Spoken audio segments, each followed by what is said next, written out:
ये विकसित भारत या युवा शक्ति का बजट नहीं है, ये एक धोखे का बजट है जिसे रिकॉर्ड आवंटन, वित्तीय अनुशासन, समावेशी विकास की पुरानी भाषा में लपेटकर पेश किया जा रहा है। आम आदमी को इस बजट साइज से कोई फायदा नहीं। यह साइज पुराने कर्ज चुकाने के काम आ रहा है, गरीबों के कल्याण में नहीं।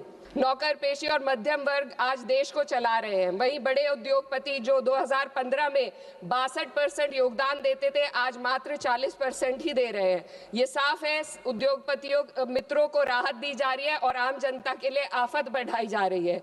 अमेरिका इजराइल विवाद में भारत एशिया का सबसे बड़ा नुकसान उठाने वाला देश बना है। मैं वित्त विधेयक 2026 और उसके आधार पर प्रस्तुत किए गए केंद्रीय बजट का कड़ा विरोध करने के लिए खड़ी हुई हूँ। ये विकसित भारत या युवा शक्ति का बजट नहीं है, ये एक धोखे का बजट है जिसे रिकॉर्ड आवंटन, वित्तीय अनुशासन, समावेशी विकास की पुरानी भाषा में लपेटकर पेश किया जा रहा है। मैं इसकी सच्चाई को सरल शब्दों में सामने रखना चाहती हूँ, क्योंकि भारत की जनता सिर्फ नारे की नहीं, सच्चाई की भी हकदार है। सबसे पहले जिस वित्तीय अनुशासन की बात सरकार कर रही है, मैं ये बताना चाहती हूँ सदन को कि वो अनुशासन समाज कल्याण और राजस्व में कटौती करके हासिल किया गया है। इस सरकार बजट के आकार को जोर शोर से बड़ा बता रही है, लेकिन गरीबों के कल्याण के लिए बजट में घुटन है। उनके लिए खर्च का दायरा लगातार सिकुड़ रहा है। देश पर कुल कर्ज जीडीपी का करीब 55% है।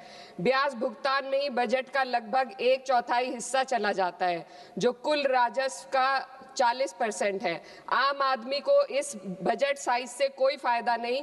यह साइज पुराने कर्ज चुकाने के काम आ रहा है, गरीबों के कल्याण में नहीं। अध्यक्ष महोदय, सरकार ने 2019 में कॉर्पोरेट टैक्स में उद्योगपतियों को छूट दी थी और कहा था कि 30% टैक्स घटाने से निवेश और रोजगार बढ़ेगा। बाद में आरबीआई की रिपोर्ट ने स्वीकार किया कि कंपनियों ने लगभग 1.5 लाख करोड़ के लाभ का उपयोग कर्ज चुकाने, नकदी जमा करने और बकाये बायबैक में किया, ना कि नए निवेश या रोजगार में। कॉर्पोरेट टैक्स टू जीडीपी अनुपात घटा है, मुनाफा बढ़ा, लेकिन रोजगार ठहर गया है। ऑटोमेशन और ठेका श्रम ने स्थायी नौकरियों की जगह ले ली। आज भी एमएसएमई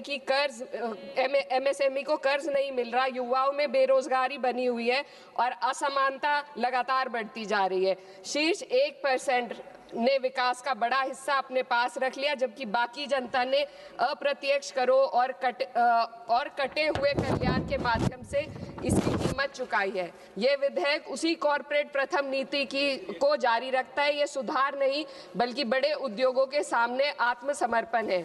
पहले भी सरकार एक गलती फिर से दोहराने जा रही है। सरकार उद्योगों को सीएसआर में छूट दे रही है।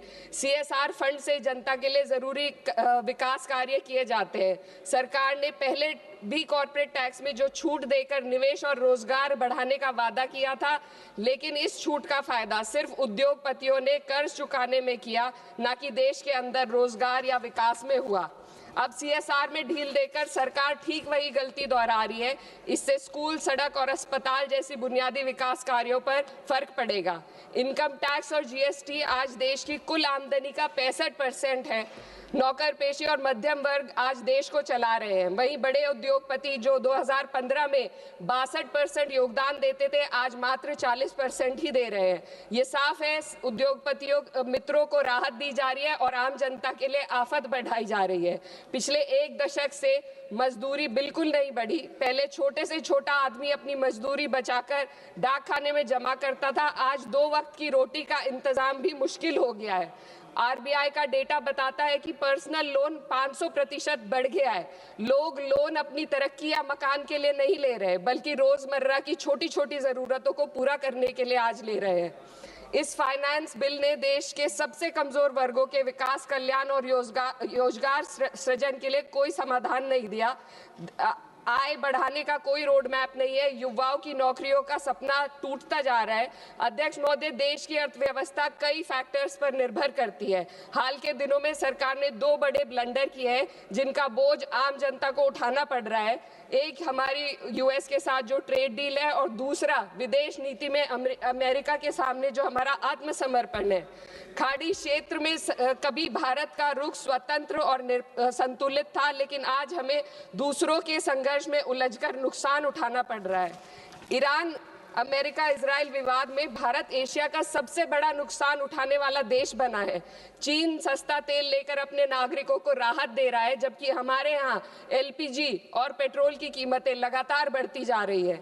ईरान जैसे पुराने मित्र के कठिन समय में हम खुलकर समर्थन नहीं कर सके और आज गैस आपूर्ति के लिए बार बार अनुरोध करना पड़ रहा है। विदेश नीति साहस और स्पष्टता से चलती है। इसको ईरान के शहीद supreme leader Ayatollah Ali Khamenei ji ने अपनी शहादत से साबित किया।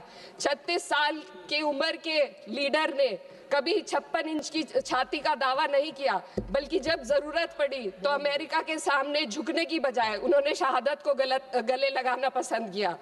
लचर विदेश नीति ने देश को महंगाई और आपूर्ति के संकट की दहलीज पर लाकर खड़ा कर दिया है। सरकार कहती है भंडार पर्याप्त है, तो कीमतें क्यों लगातार बढ़ती जा रही है। अमेरिका के साथ जो हाल है वह व्यापार समझौता भी यही बताता है। आज भारत अमेरिका के साथ $40 बिलियन का ट्रेड सरप्लस रखता है, लेकिन इस समझौते के बाद हमें हर साल $100 बिलियन का आयात करना पड़ेगा। इससे सरप्लस घाटे में बदल जाएगा। इस ट्रेड डील ने देश के किसानों को अमेरिका के अमीर किसानों के हाथों बेच दिया है। अगर ट्रेड डील करनी ही थी तो पहले देश के किसानों को अमेरिकी किसानों की तरह भारी सब्सिडी देते, उन्हें तैयार करते और फिर ट्रेड डील करते। यह तो वैसा है जैसे दौड़ में किसी के हाथ पैर जंजीरों से बांध दिए गए और फिर कहा जाए अब दौड़ कर दिखाओ। हमारे किसानों के हाथ पैर महंगी यूरिया, महंगी बिजली और महंगे कृषि यंत्रों से बंधे हुए हैं। अध्यक्ष महोदय, फाइनेंस बिल पर बात हो और महंगाई पर बात ना हो तो आम लोगों के साथ अन्याय है। आम आदमी के लिए रोजमर्रा के खर्चे महंगे होते जा रहे हैं। एलपीजी, स्वास्थ्य और शिक्षा की महंगाई सबसे अधिक है। सरकार 2025 में महंगाई को 1.7% बताती है। सर 2 मिनट बस कंक्लूड कर रहे हैं। लेकिन मेडिकल महंगाई 14% है, ये एशिया में सबसे ज्यादा है और शिक्षा की महंगाई 12% तक पहुंच गई है। कई परिवार अपनी आय का आधे से ज्यादा हिस्सा सिर्फ एक बच्चे को पढ़ाने के लिए या उसकी विवाह करने के लिए खर्च करने पर मजबूर है। पिछले बजट में वित्त मंत्री ने एम्प्लॉयमेंट लिंक्ड इंसेंटिव स्कीम की घोषणा की थी। उम्मीद थी इससे 4 करोड़ नौकरियां बढ़ेंगी। 2 लाख करोड़ का बजट भी दिया गया, लेकिन ये योजना एक भी युवा को नौकरी देने में असफल रही। इसी तरीके से पीएम इंटर्नशिप स्कीम का हाल भी यही है। 1.6 लाख का ऑफर दिया गया। Sir 2 minute. 16,000 युवाओं ने ज्वाइन किया, आधे से ज्यादा बीच में छोड़कर चले गए और अंत में सिर्फ 95 युवाओं को नौकरी मिली। सरकार ने चुपचाप इसका बजट 95% घटा दिया। जब आप हेडलाइन मैनेजमेंट, दिखावा और लोगों को बेवकूफ बनाने के लिए स्कीम बनाते हैं तो उसका हश्र यही होता है। मैं अंत में किसानों की बात करना चाहती हूँ। ग्रामीण विकास और कृषि कल्याण पर देश की पीढ़ी आबादी निर्भर है। इस मंत्रालय का पिछले वर्ष का बजट सरकार खर्च ही नहीं कर पाई। 53,000 करोड़ ग्रामीण विकास और 7,000 करोड़ कृषि कल्याण के लिए बेकार पड़ा रहा। गांव, किसान और मजदूर मदद की उम्मीद कर रहे थे, लेकिन सरकार हाथ पैर बांधे बैठी रही। अध्यक्ष महोदय, इसलिए मैं इस सदन से मांग करती हूं कि इस वित्त विधेयक को खारिज किया जाए। 2019 की कॉर्पोरेट टैक्स कटौती को वापस लिया जाए। सामाजिक क्षेत्र पर खर्च को कम से कम जीडीपी का 6 से 8% तक बढ़ाया जाए। हर पूंजीगत खर्च को रोजगार सृजन से जोड़ा जाए और वास्तविक एमएसपी का ग्रामीण सुरक्षा सुनिश्चित की जाए। इससे कम कुछ भी 140 करोड़ भारतीयों के साथ धोखा होगा जिन्होंने हमें चुना है। महोदय, ये जनता सब देख रही है। इस सदन को तय करना होगा कि हम कॉर्पोरेट कल्याण के हक में काम करेंगे या जनता के कल्याण में। मैं इस विधेयक का विरोध करती हूँ। बहुत बहुत शुक्रिया। धन्यवाद।